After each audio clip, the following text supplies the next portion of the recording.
Deadliest Catch. Es mucho más que un programa de telerrealidad, es una mirada descarnada y sin filtros a una de las profesiones más peligrosas del mundo. Desde su estreno, la serie ha cautivado los corazones de millones de personas, ganándose elogios por su cruda autenticidad y su respeto por los hombres que arriesgan sus vidas en las gélidas aguas del mar de Bering. Durante casi 2 décadas los fans han vitoreado a los capitanes, admirado su valor y respetado la brutal belleza de su trabajo. Pero pocos se dieron cuenta de que entre bastidores se estaba gestando una tormenta que estuvo a punto de hundir el propio programa. En el centro de esa tormenta estaba nada menos que Edgar Hansen. ¿Qué fue exactamente lo que dijo o hizo que casi llevó a Deadliest Catch al borde del abismo? Sumerjámonos en la historia. Cuando Deadliest Catch se estrenó en Discovery Channel el 12 de abril de 2005, se distinguió de inmediato de todas las demás series de telerrealidad. El programa no se basaba en trucos llamativos ni guiones dramáticos, simplemente mostraba la vida tal como era, dura, fría e implacable. La serie sigue a auténticos pescadores de cangrejo que faenan en las peligrosas aguas de Alaska durante las temporadas del cangrejo real y el cangrejo de las nieves. Su base de operaciones es Dutch Harbor, en las Islas Aleutianas, un puerto conocido tanto por su escarpada belleza como por sus mortíferos mares. El título: La pesca más mortífera. No es una exageración, es una advertencia. Estadísticamente, la pesca del cangrejo en Alaska es uno de los trabajos más peligrosos del mundo. Desde el principio, Deadliest Catch no se anduvo con rodeos a la hora de mostrar lo brutal que puede llegar a ser esta profesión. Enormes olas chocan contra cubiertas resbaladizas por el hielo, mientras las nasas de cangrejo que pesan cientos de kilos se balancean en el aire como bolas de demolición. Los pescadores deben moverse con rapidez, cargando, apilando, cebando, mientras vientos huracanados azotan el barco. Un paso en falso, una pérdida de agarre, y un hombre puede desvanecerse en el mar helado en cuestión de segundos. Incluso los camarógrafos se enfrentan a condiciones que ponen en peligro sus vidas, documentando cada tormenta, cada casi accidente y cada angustia. Es la crudeza de estos momentos, la honestidad en cada riesgo y recompensa, lo que enganchó a los espectadores y convirtió el programa en un fenómeno. En cada episodio se entrelazan las historias de varios barcos, lo que permite al público conocer de cerca las rivalidades, amistades y sacrificios que definen a la flota. Aunque el tema central es la pesca. Deadliest Catch también destaca los viajes personales, los novatos conocidos como greenhorns, que luchan por demostrar su valía, los capitanes veteranos que luchan contra el cansancio, las lesiones y a veces sus propios temperamentos, y los estrechos lazos que se forman entre las tripulaciones que dependen unas de otras para sobrevivir. Entre los capitanes más memorables están Sig Hansen del FV Northwestern y los hermanos Jonathan y Andy Hillstrand del FV Time Bandit. Su amistosa pero feroz rivalidad se convirtió en la piedra angular del programa, mientras que sus profundos lazos familiares entre Sig, sus hermanos Norm y Edgar, y el clan Hillstrand, añadían una profundidad emocional que encantaba a los fans. Otras tripulaciones, como la de los hermanos Keith y Monty Colburn del FV Wizard, aportaron su propio dramatismo y corazón a la pantalla.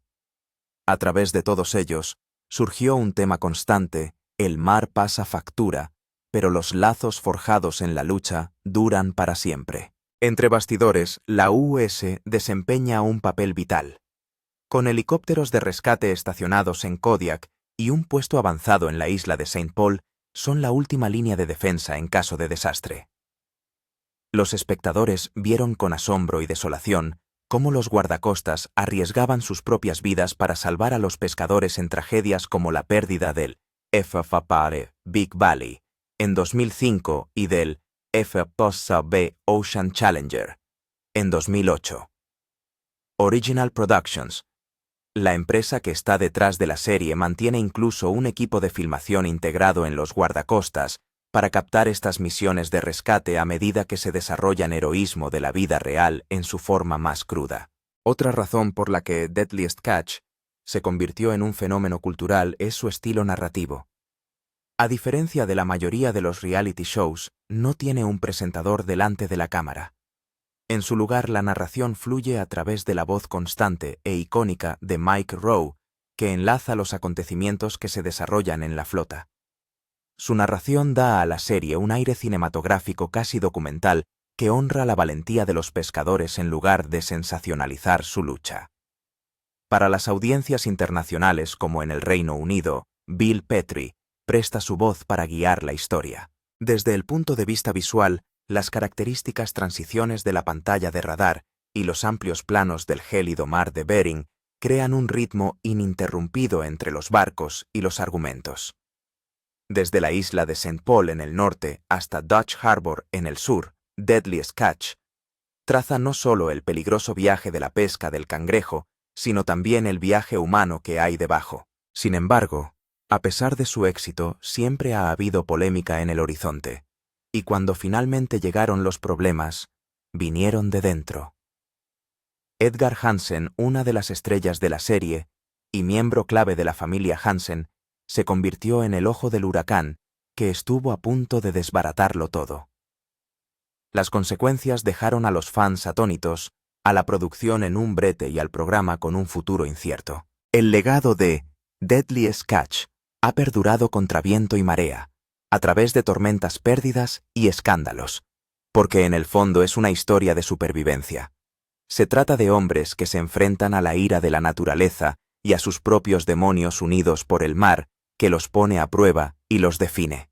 E incluso cuando las olas se levantan y el mundo observa con incredulidad, la flota sigue avanzando porque en el mar de Bering detenerse significa hundirse. Al principio, Rowe iba a ser el presentador ante las cámaras y apareció en grabaciones como él mismo durante el rodaje de la primera temporada.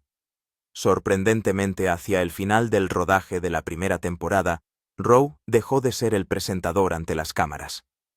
Según Discovery Channel, cuando el rodaje de la primera temporada estaba a punto de terminar, Discovery dio luz verde a la producción de otro proyecto de Rowe, Dirty Jobs. Cuando Rowe se unió al proyecto, le pusieron la condición de que debía elegir solo un programa para aparecer en cámara.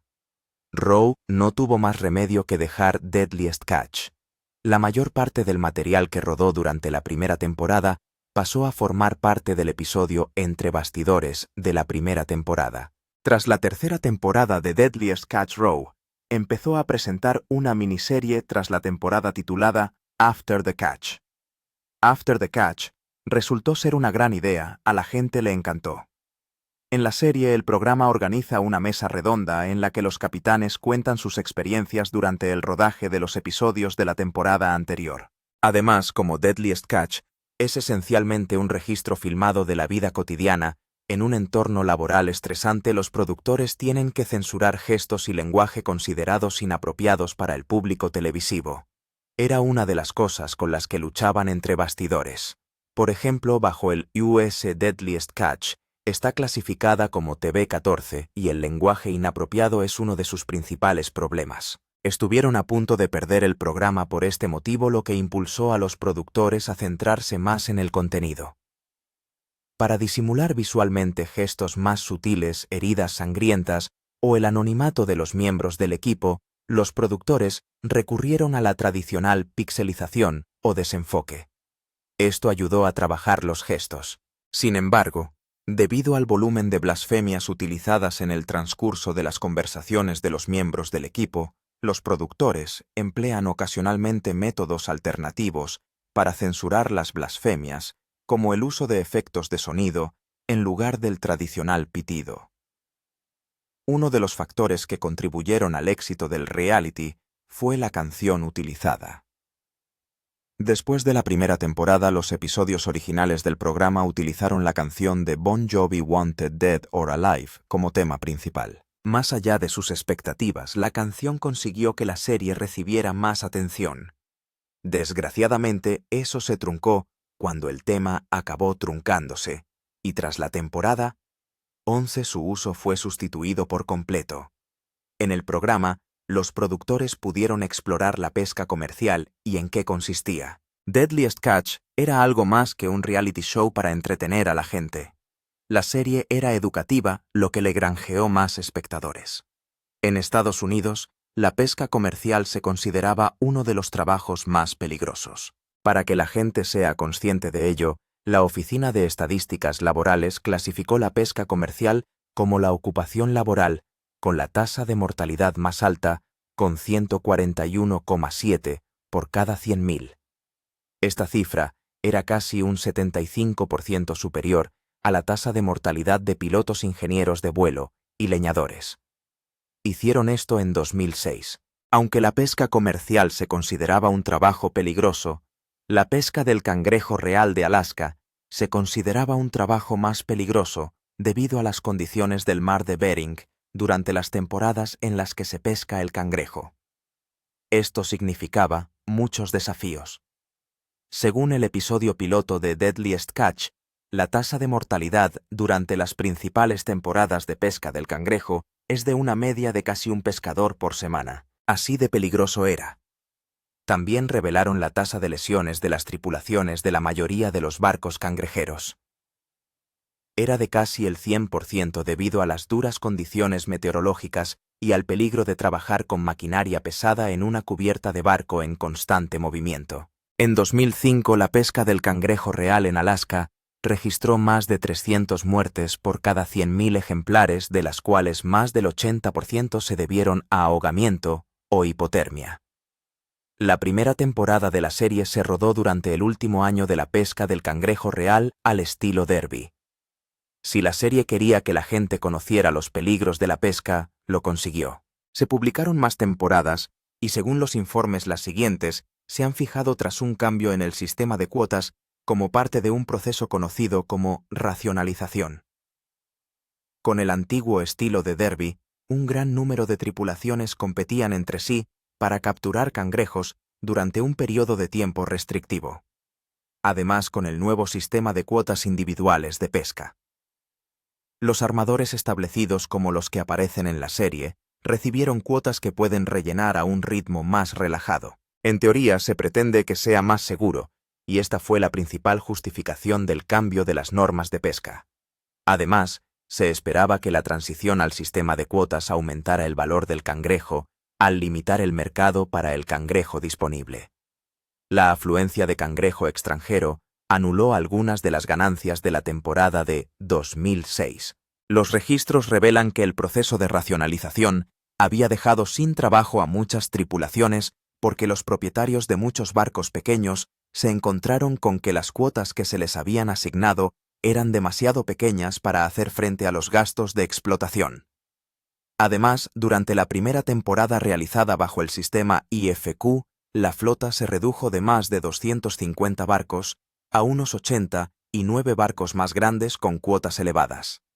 Otra característica principal de la serie era también el retrato de la dura vida en el mar, incluidos el comportamiento y los modales de los pescadores que llevaban un estilo de vida peligroso y poco tolerante con el bajo rendimiento o la ineptitud. Muchas de las series han presentado a pescadores novatos que suelen ser objeto de duras críticas y a veces de intimidación por parte de los marineros veteranos. En un caso, un pescador novato entró en el puente de mando de un barco para reñir a su capitán por lo que él consideraba comentarios injustos, y el pescador fue despedido en cuanto el barco regresó a puerto. Otro incidente filmado fue una pelea a bordo del pesquero Wizard en la que un marinero novato propinó un puñetazo a un pescador veterano que se había dedicado a acosar e intimidar. Una vez más el novato fue despedido en cuanto el barco tocó puerto, lo que provocó reacciones encontradas entre los seguidores de la serie. Entre bastidores, los productores se enfrentaron a muchos retos. Mientras muchos veían la captura más mortífera perfecta durante el rodaje, fue un caso diferente. Explorémoslo.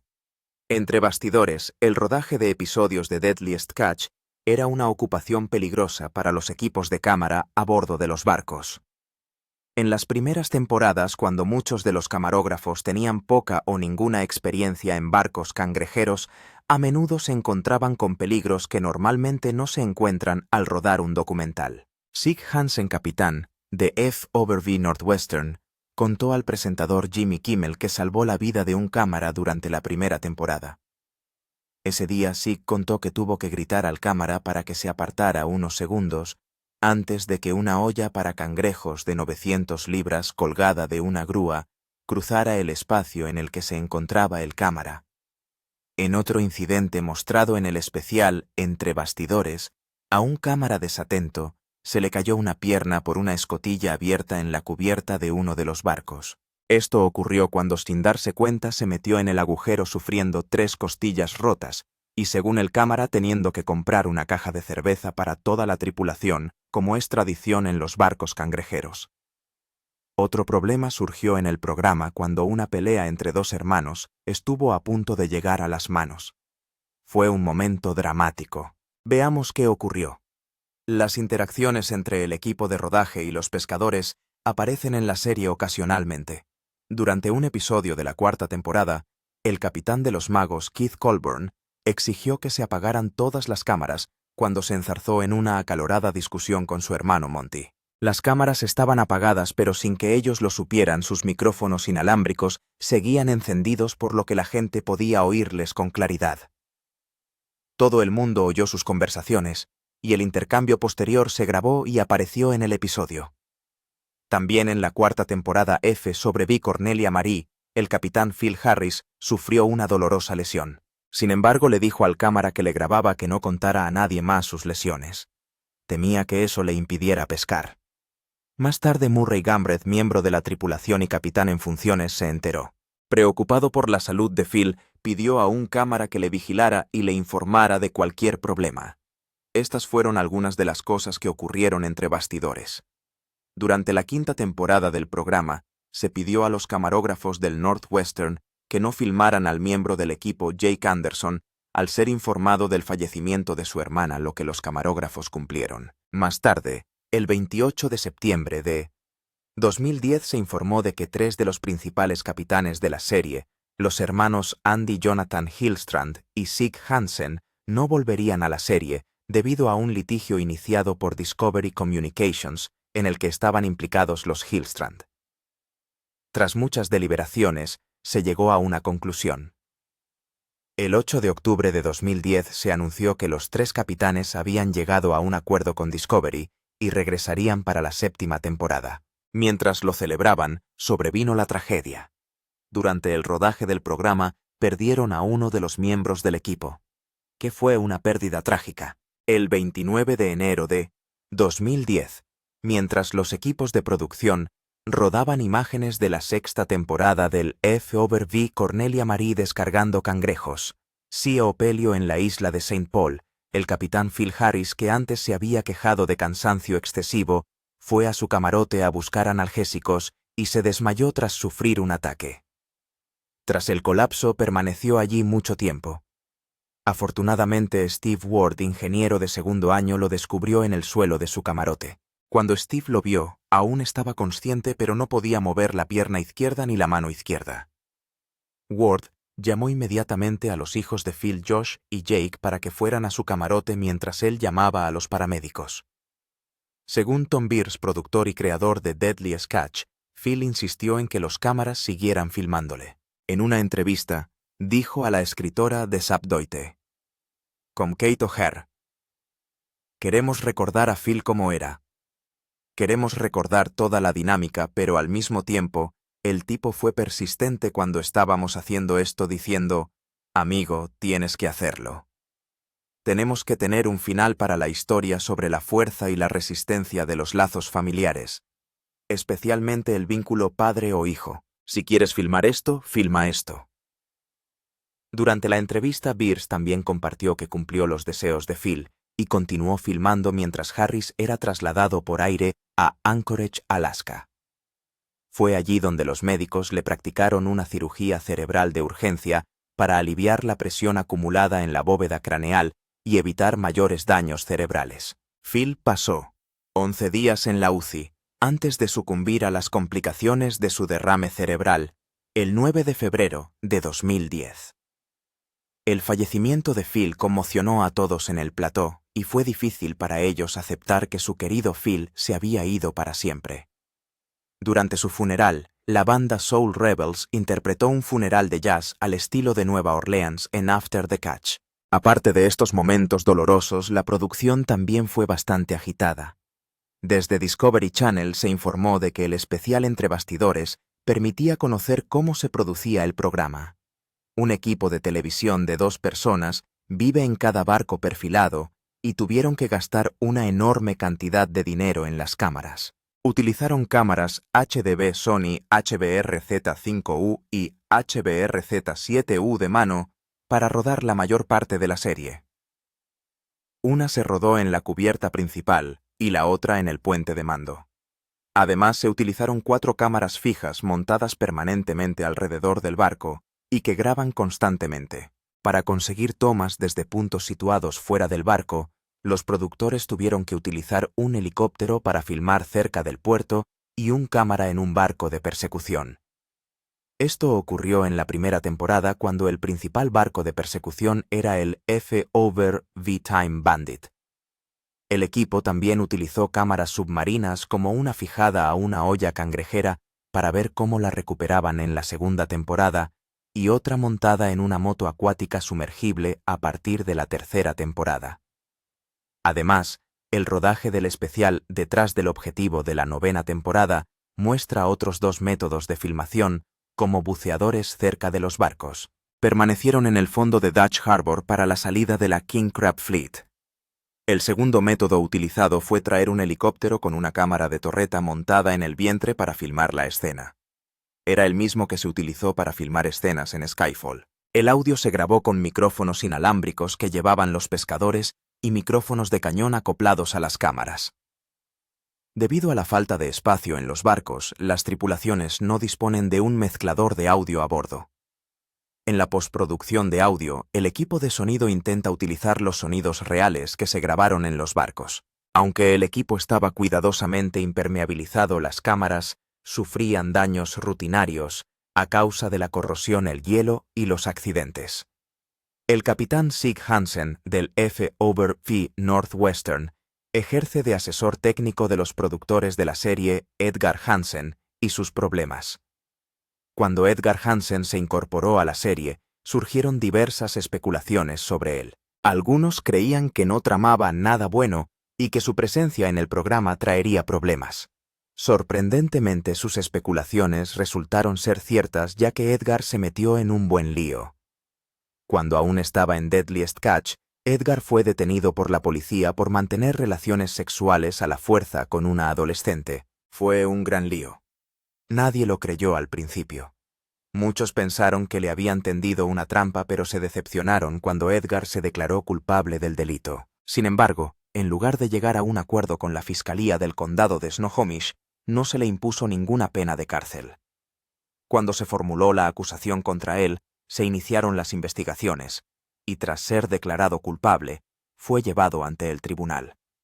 Según los documentos judiciales obtenidos por primera vez por el Seattle Times y publicados, Edgar fue condenado a 364 años de cárcel con suspensión de pena. Además de esto, se le ordenó pagar multas y tasas judiciales por valor de $1,653.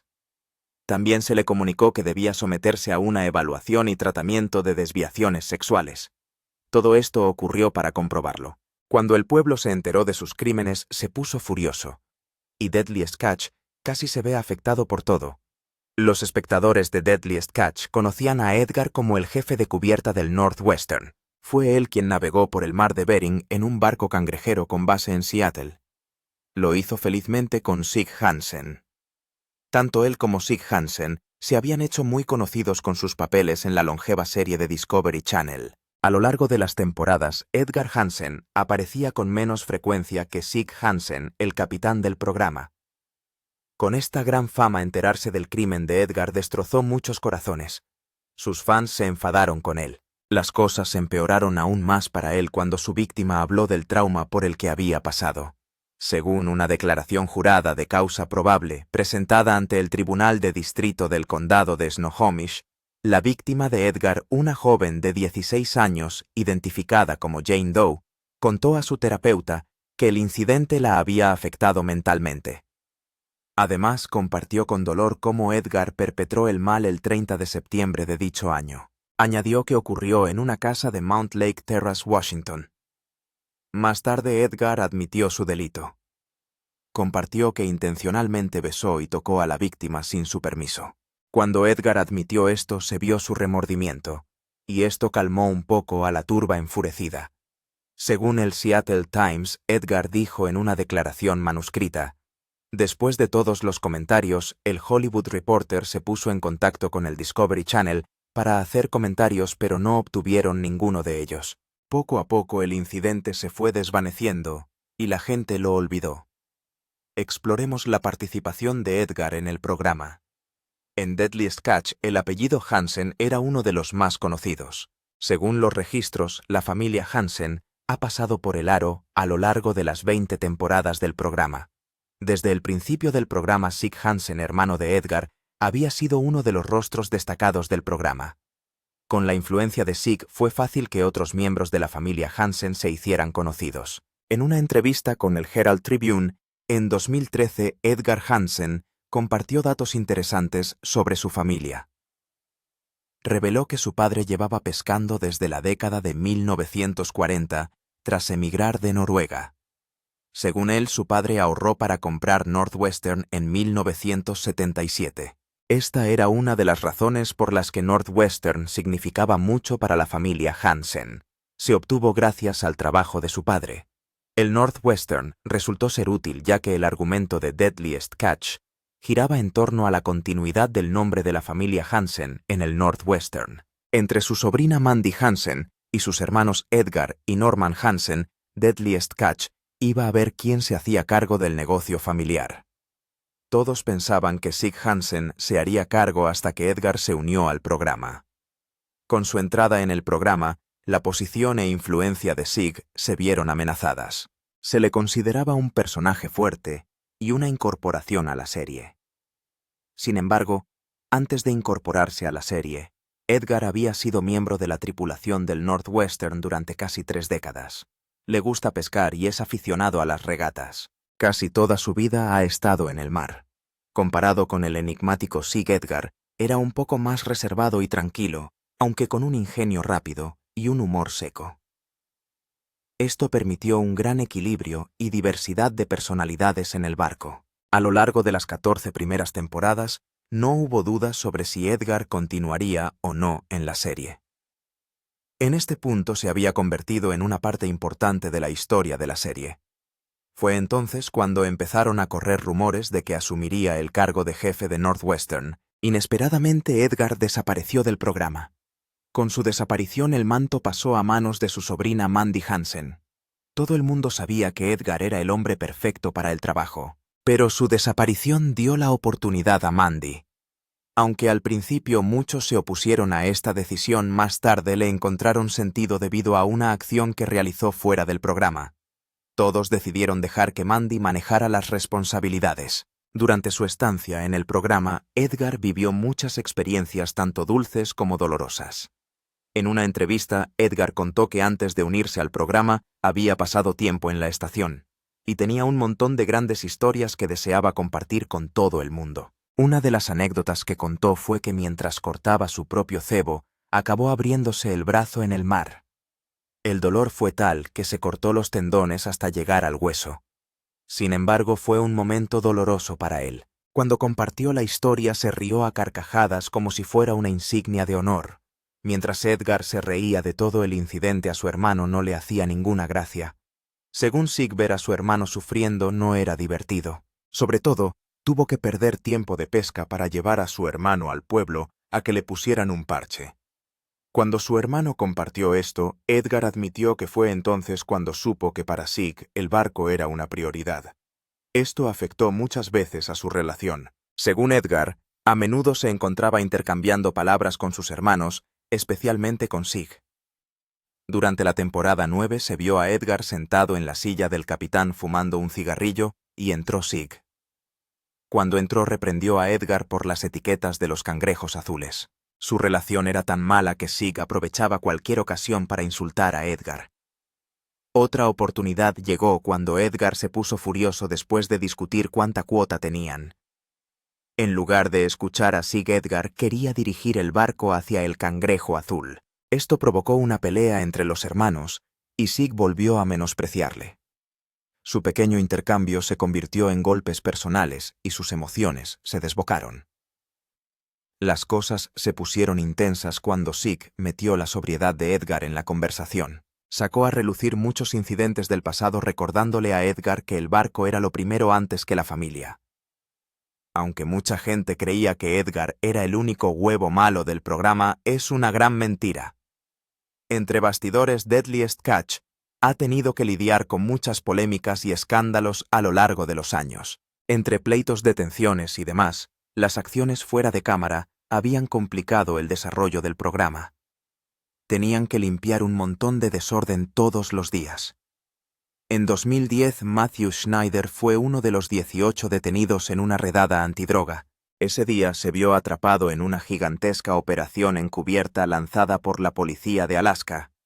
Aparte de él, Nick McGlashan era otro de los grandes quebraderos de cabeza de la serie.